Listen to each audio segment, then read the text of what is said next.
घबराहट में लड़की से गलती से एक एलियन मर जाता है, लेकिन उसने कभी सोचा भी नहीं था कि उसका वार सीधे उस एलियन के सिर को भेद देगा। और यह पहली बार था जब उसने ऐसे किसी अजीब जीव को देखा था। डर के मारे वह तुरंत पीछे हट जाती है और जमीन पर पड़े एलियन की लाश को घूरने लगती है। उसके मन में सिर्फ एक ही एहसास था, खौफ। लेकिन इससे पहले कि वह खुद को संभाल पाती, घर के बाहर अचानक हलचल मच जाती है। लिसा फौरन एक अलमारी के पीछे छिप जाती है। तभी एक रहस्यमयी नीली रोशनी एलियन की लाश पर पड़ती है। धीरे धीरे वह शव हवा में उठने लगता है और फिर थोड़ा थोड़ा करके खिड़की की तरफ तैरने लगता है। उसके तुरंत बाद बाहर से सर्च लाइट जैसी एक तेज रोशनी चमकती है। जिंदा बचने की उम्मीद में लिसा भागकर बेसमेंट में पहुंच जाती है, लेकिन जैसे ही वह दीवार के पीछे छिपती है तभी एक दूसरा एलियन खिड़की से अंदर आ जाता है। सांस रोके हुए वह धीरे धीरे एक खंभे की दूसरी तरफ खिसक जाती है, उम्मीद करते हुए कि शायद इससे एलियन उसे नहीं देख पाएगा। जब उसे लगता है कि एलियन को उसकी मौजूदगी का पता नहीं चला, तभी उसके मन में एक खतरनाक ख्याल आता है, मौका है इस एलियन को भी खत्म कर दूं। वह चुपचाप एक मेज के नीचे खिसक जाती है, लेकिन अगले ही पल उसके मन में एक भयानक एहसास दौड़ जाता है।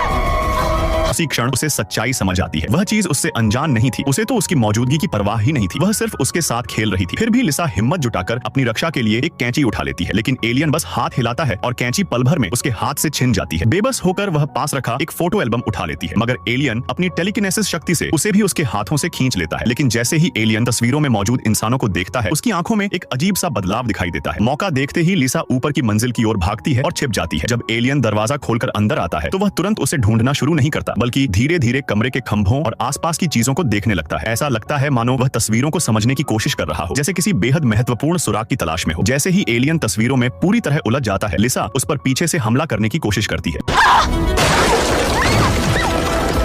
लेकिन वह बुरी तरह लड़खड़ा जाती है। जब वह किसी तरह उठकर खिड़की की ओर देखती है, तभी बाहर एक विशाल लाल चमक फूट पड़ती है, जो उसे वहीं जड़ कर देती है। एलियन धीरे धीरे उसकी ओर बढ़ता है और उसकी आंखों में आंखें डाल देता है। अब वह इतना करीब था कि लिसा की पुतलियां लगातार फैलने लगती हैं। तभी एलियन अपने मुंह से समुद्री साई जैसी एक अजीब चीज बाहर निकालता है। वह चीज धीरे धीरे उसकी ओर तैरती हुई आती है और उसके होंठों के पास पहुंचने लगती है। और ठीक उसी पल लिसा एक डरावने सपने जैसी अवस्था से जाग उठती है, मानो कोई भयानक भ्रम टूट गया हो। लेकिन जो कुछ अभी अभी हुआ था वह इतना असली लग रहा था कि उसे यकीन ही नहीं होता। अगले ही पल उसकी माँ, जिसकी मौत बहुत पहले हो चुकी थी, दरवाजे से अंदर आती दिखाई देती है। लिसा की आंखों से तुरंत आंसू बहने लगते हैं, लेकिन जितना खूबसूरत यह सब लग रहा था उतना ही नकली भी महसूस हो रहा था। तभी उसे एहसास होता है कि कुछ बहुत गलत है। वह तुरंत अपना हाथ अपने मुंह में डालती है और उस चीज को बाहर निकाल देती है जो एलियन ने उसके अंदर डाली थी। उसी क्षण उसके चारों ओर की पूरी नकली दुनिया गायब हो जाती है। उसकी आंखों के सामने फिर वही डरावनी हकीकत लौट आती है जिससे वह अब तक भाग रही थी। अब लिसा समझ जाती है कि यह सब अभी खत्म नहीं हुआ है, इसलिए वह जान बचाने के लिए जंगल के और भी गहरे हिस्से की ओर दौड़ पड़ती है। लेकिन भागते हुए अचानक कोई परिचित आवाज उसका नाम पुकारती है। वह पलटकर देखती है और वहां उसका ही एक दूसरा रूप खड़ा होता है। डर के मारे लिसा बस उसे घूरती रह जाती है। इससे पहले कि वह कुछ समझ पाती, उसकी हमशक्ल एक नुकीली लकड़ी का टुकड़ा उसके शरीर में घोंप देती है और उसी पल सच्चाई सामने आ जाती है। एलियन पूरी तरह लिसा का रूप धारण कर चुका था।